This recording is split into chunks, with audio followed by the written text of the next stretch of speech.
नागिन बेला अपने प्यार शिवा के मौत का बदला लेने के लिए अपनी सबसे खास सहेली मेनका के साथ नागलोक पहुंचती है, जहां वो दोनों नागराज को प्रणाम करके नागलोक में रहने की आज्ञा मांगती है। लेकिन नागराज उनकी गलतियों की वजह से उन्हें नागलोक में रहने से साफ मना कर देते हैं। तभी वहां दिव्यांगना आती है और वो अपने पिता यानी नागराज से नागिन बेला और मेनका को नागलोक में रहने देने का आग्रह करती है और नागराज भी अपनी पुत्री दिव्यांगना की बात मानकर उन्हें नागलोक में रहने की अनुमति दे देते हैं। अब दोनों अपने कक्ष में पहुंचकर ये देख हैरान थी कि आखिर उनकी दुश्मन दिव्यांगना ने उन्हें नागलोक में रहने की अनुमति क्यों दी, और इसी सवाल के साथ वो शिवा के कातिल को भी ढूंढने लगते हैं। तभी मेनका और बेला की नज़र दिव्यांगना पर जाती है, जिसका दोनों पीछा करते हैं और देखते हैं कि दिव्यांगना एक गुफा में गई है, जिसमें दोनों जाने की कोशिश भी करते हैं लेकिन विफल रहते हैं। अब मेनका बेला समझ जाते हैं कि दिव्यांगना कुछ तो छुपा रही है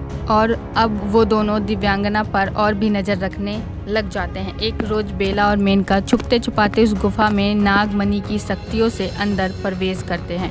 और उन्हें वहाँ एक आदमी कुर्सी पर हाथ पैर बांधे दिखता है,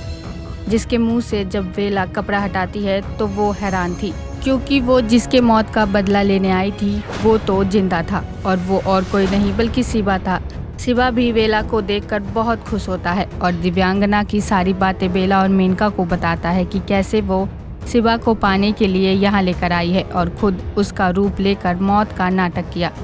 तभी वहाँ दिव्यांगना आ जाती है और बेला पर वार कर देती है। बेला और मेनका भी दिव्यांगना पर वार कर देती हैं। साथ ही शिवा को भी नागिन रूप में आकर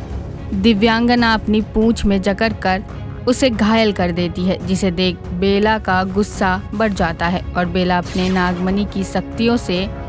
नागलोक की राजकुमारी पर लगातार कई वार करती है, जिससे वो घायल हो जाती है और अंत में वो मृत्यु को प्राप्त होती है।